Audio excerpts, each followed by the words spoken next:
So hello friends, welcome to 360 software. இப்போ நம்ம என்ன பார்க்க போறோம் அப்படின்னு சொல்லி பார்த்தீங்கன்னா PHP-க்கும் MySQL-க்கும் டேட்டாபேஸ் கனெக்டிவிட்டி எப்படி கொடுக்கறது அப்படிங்கிறத பற்றி தான் பார்க்க போகிறோம். ஸோ இப்போ PHP-ங்கிறது என்ன உங்களுக்கு தெரிஞ்சிருக்குன்னு நினைக்கிறேன். ஸோ இப்போ PHP-ங்கிறது ஒரு லாங்குவேஜ், அதை வச்சு பெர்ஃபார்ம் பண்ண முடியும். எங்கே பெர்ஃபார்ம் பண்ணுறாங்க அப்படின்னா ஒரு டைனமிக் வெப்சைட் கிரியேட் பண்ணுறாங்க அப்படின்னா, இப்போ ஃபார் எக்ஸாம்பிள் டைனமிக் வெப்சைட்டுங்கிறது மாறிக்கிட்டே இருக்கும். ஸோ யூசர்ஸ் அட்மின் சைடு வந்து அவங்க அப்டேட் பண்ணிகிட்டே இருப்பாங்க, அது யூசர் சைடு வந்து அவங்க பார்த்துப்பாங்க. ஸோ இதுதான் அங்கே நடக்கிறது ஒரு விஷயம் காமனாக எல்லா வெப்சைட்ஸ்லையும்.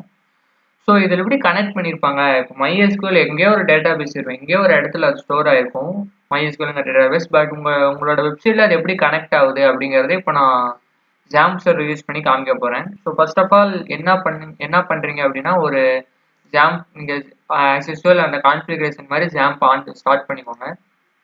ஸோ இப்போ என்ன நடக்கும் அப்படின்னு சொல்லி பார்த்தீங்கன்னா, அந்த XAMPP ஃபோல்டருக்குள்ளே நான் ஒரு ஃபைல் கிரியேட் பண்ண போகிறேன். ஸோ அந்த ஃபைல் பேர் வந்து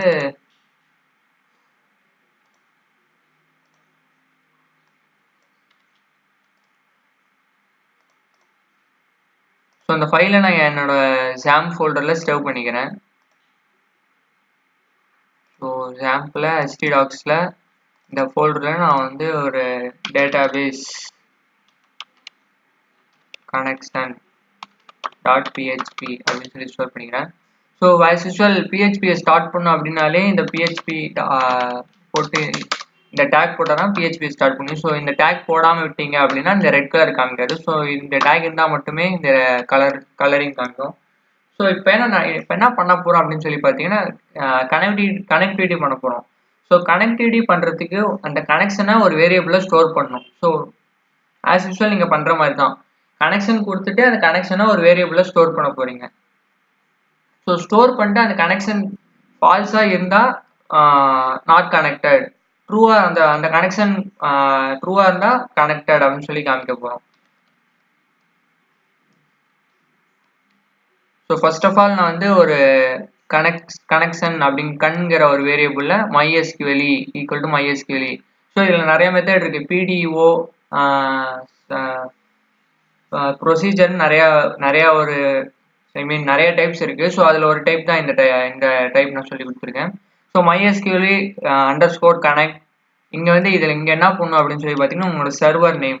ஸோ சர்வர் நேம் அப்படின்னு சொல்லி என்னன்னு பார்த்தீங்கன்னா, லோக்கல் ஹோஸ்ட் ரன் பண்ணாலும் லோக்கல் ஹோஸ்ட்னு போட்டிருக்கிறேன். ஸோ இந்த இடத்துல உங்கள் server user, so server user டிஃபால்ட்டாக ரூட்டுன்னு தான் இருக்கும். ஸோ அது ஒன்றும் பிரச்சனை இல்லை. ஸோ பாஸ்வேர்டு ஏதாச்சும் போட்டுருந்தீங்கன்னா இந்த இடத்துல பாஸ்வேர்டு போட்டுருக்கோம். ஸோ இந்த இடத்துல டேட்டாபேஸை கனெக்ட் பண்ண போகிறோம். ஸோ இந்த இடத்துல நான் வந்து என்னோட டேட்டாபேஸ் எக்ஸாம்பிள் அப்படின்னு சொல்லி வச்சிருக்கேன். ஸோ எக்ஸாம்பிளுங்கிற ஒரு இதை கனெக்ட் பண்ணிட்டேன். ஸோ இந்த கனெக்ஷன் ஃபால்ஸாக இருந்தா அப்படின்னா எனக்கு இந்த மாதிரி ஒரு எரர் மெசேஜ் விசிபிள் ஆகும். ஸோ அப்படி இல்லை ட்ரூ அப்படின்னா, ஸோ எல்ஸில் எக்கோ யூஸ் பண்ணுங்க. எக்கோ எதுக்குன்னா பிரிண்ட் பண்ணுறதுக்கு. ஸோ ஆல்ரெடி நான் சொல்லிப்பேன் டேட்டாபேஸ் கனெக்டட் அப்படின்னு சொல்லி காமிக்கிறேன். ஸோ இந்த எல்ஸை இப்போ க்ளோஸ் பண்ணுறேன். ஸோ நத்திங் ஃப்ரெண்ட்ஸ், இப்போ கனெக்ஷனுங்கிற ஒரு MySQL கனெக்ட்டுங்கிற ஒரு கீவேர்ட். ஸோ இதுலேருந்து நான் லோக்கல் ஹோஸ்ட் அப்படிங்கிற ஒரு சர்வர் வச்சுருக்கேன். ஸோ அந்த சர்வர் என்னன்னு சொல்லி பார்த்தீங்கன்னா இங்கே இருக்குது, இங்கே ரன் ஆகிட்டு இருக்கு. ஸோ லோக்கல் ஹோஸ்ட் இருக்குங்க பார்த்தீங்களா, இந்த லோக்கல் ஹோஸ்ட் தான் அந்த லோக்கல் ஹோஸ்ட்டு. ஸோ இப்போது இந்த ரூட்டுங்கிறது ரூட் என்னோட டிஃபால்ட் யூசர். ஸோ பாஸ்வேர்டு எதுவுமே இல்லை. ஸோ நான் பாஸ்வேர்டு போடல. ஸோ இங்கே வந்து டேட்டாபேஸ் செலக்ட் பண்ணுறதுக்காக என்ன டேட்டாபேஸ் வச்சுருக்கீங்களோ, ஃபார் எக்ஸாம்பிள் நான் பாருங்கள் நிறைய டேட்டாபேஸ் வச்சுருப்பேன், அதை காமிக்கிறேன்.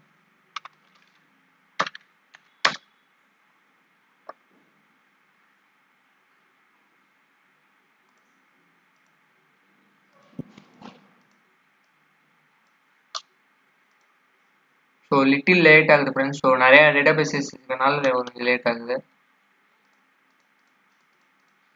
ஸோ இங்கே எக்ஸாம்பிளுங்கிற ஒரு டேட்டாபேஸ் நான் வச்சுருக்கேன். ஸோ அதனால் நான் இங்கே எக்ஸாம்பிள் அப்படின்னு சொல்லி நான் கொடுத்துருக்கேன். ஸோ இப்போ வந்து இதை நான் ரன் பண்ணி பார்க்க போகிறேன். ஸோ இந்த டேட்டாபேஸ் கனெக்ஷன் .phpங்கிற ஃபைலை நான் இந்த ஃபோல்டர் வந்து EX அப்படிங்கிற ஒரு ஃபோல்டர் நான் ஸ்டோர் பண்ணியிருக்கேன். ஸோ இதை நான் ரன் பண்ணி பார்க்குறேன் பாருங்கள். ஸோ இங்கே டேட்டாபேஸ் கனெக்ஷன் .php இப்போ பாருங்கள் டேட்டாபேஸ் கனெக்டட் அப்படின்னு சொல்லி வருது. ஸோ ஒருவேளை டேட்டாபேஸ் அங்கே இல்லை அப்படின்னா, ஸோ இப்போ நான் வேறு ஏதாச்சும் பேர் போடுறேன் பாருங்கள். ஸோ இந்த இடத்துல வந்து ஸோ இப்படி போட்டால், ஸோ ஒருவேளை அங்கே டேட்டாபேஸ் விசிபிளாக இல்லை அப்படின்னா, ஸோ எரர் மெசேஜ் வருது பார்த்தீங்களா. ஸோ அன்னவுன் டேட்டாபேஸ் அப்படின்னு சொல்லி எரர் மெசேஜ் வருது. ஸோ ஒருவேளை அங்கே டேட்டாபேஸ் இருந்தா ஸோ எக்ஸாம்பிள் 1 அப்படின்னு சொல்லி ஒரு டேட்டாபேஸ் நான் வச்சிருக்கேன். ஸோ காமிக்கிறேன் பாருங்க ஃப்ரெண்ட்ஸ், ஒரு நிமிஷம். ஸோ இங்கே பாருங்க எக்ஸாம்பிள் 1 அப்படிங்கிற ஒரு இது இருக்கு. ஸோ இப்போ பாருங்க டேட்டாபேஸ் கனெக்டட். ஸோ இப்படி தான் ஃப்ரெண்ட்ஸ் ஈஸியாக டேட்டாபேஸ் கனெக்ட் பண்ணுற வழி இதுதான். ஸோ ஜஸ்ட் கனெக்ஷனுங்கிற ஒரு இதில் MySQL கனெக்ட் அப்படிங்கிற இதில் கனெக்ஷன் வாங்கிக்கிறோம். ஸோ என்ன இங்கே வந்து சர்வர் நேம், இங்கே வந்து யூசர் நேம், இங்கே பாஸ்வேர்ட், தென் இங்கே வந்து டேட்டாபேஸ் நேம். ஸோ இந்த கனெக்ஷன் ஃபால்ஸாக இருந்துச்சுன்னா இந்த மாதிரி எரர் மெசேஜ் வரும். ஸோ அப்படி இல்லை அப்படின்னா டேட்டாபேஸ் கனெக்டட் அப்படிங்கிற ஒரு மெசேஜ் வரும். ஸோ தேங்க்யூ ஃப்ரெண்ட்ஸ், கண்டிப்பாக இந்த வீடியோ பிடிச்சிருக்குன்னு நினைக்கிறேன். ஸோ PHP கிளியராக எக்ஸ்பிளைன் பண்ணுறதுக்கு வேறு எப்படி இன்னும் கிளியராக எக்ஸ்பிளைன் பண்ணுறதுன்னு சொன்னீங்கன்னா நான் இன்னும் கொஞ்சம் கிளியராக எக்ஸ்பிளைன் பண்ணுவேன். So thank you friends.